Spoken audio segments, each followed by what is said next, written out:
Hey crew, just wanted to start a little bit of a short, either weekly, bi-weekly, or even once a month video series with just a couple minutes of way to change our thinking or maybe just influence and inspire you in new areas of your health and wellness pursuit, right?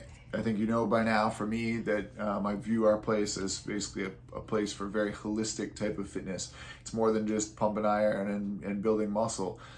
We want to be looking at kind of our mindset. We want to be looking at nutrition. We want to be looking at training principles and good science that helps increase performance, but also our relationship to ourselves in terms of recovery, things like that. So I want to just do these little tidbit videos, basically kind of calling them, hey, here's the nutrition minute and here's the training minute and those types of things throughout the week. So here's a short little video for you on how to increase your fitness. And so they're listening to some podcasts that I follow, and there's some great conversations out there. Dr. Andy Galpin was somebody who had brought up this little idea of how to inject more fitness into your lifestyle. So many of us may find ourselves with, especially if you got 3 little kids, right, or whatever, and your partner's always, at work, and whatever's going on, right? So we've all got our life stuff. And you're trying to think of, how do I fit an hour-long workout into my day or my life? And one of those things is just changing your perspective on how we look and think about what is a workout or what is fitness. And so there's a couple things that we're going to talk about in the next few videos, but today I want to just inject a little bit of a new little type of thing that you can add, and we're just going to call it fitness snacks. And these are types of snacks that you can have all the time, right? And you get more the merrier, versus like ice cream and potato chips and whatever else. But in the same way that ice cream and chips are fun and enticing, and you look forward to them, I hope that you'll start to think about these options to do fitness snacks as a way of injecting great fitness. And you don't need to have, well, so let me start with this. These aren't going to replace full workouts, right? And they're not intended to generate maximum increases of strength and things like that, or totally improve your aerobic base and your fitness and endurance. Remember, these are supplementations, just the way snacks are to your nutrition. And the idea is just, hey, like, I know I can fit in my 1 or 2 really good strength sessions a week, but I need more than that, right? And you can do those in here at the gym, or you can do those at home. You can do those out in the world. So what a fitness snack looks like is opportunistic ones that just arise periodically, and then other ones are very intentional, where it's, I'm going to go to the gym. I don't have a full hour to work out, but I've got 15 minutes on my way home, right?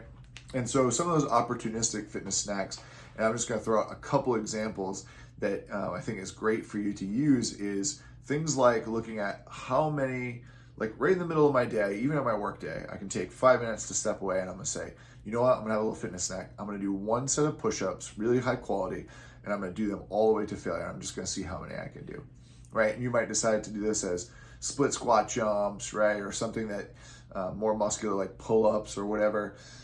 Any of those things, and stop thinking about needing to cause huge amounts of fatigue or huge amounts of muscle breakdown, but more about, how do I take myself out of a sedentary position for a while and get one of those little snacks.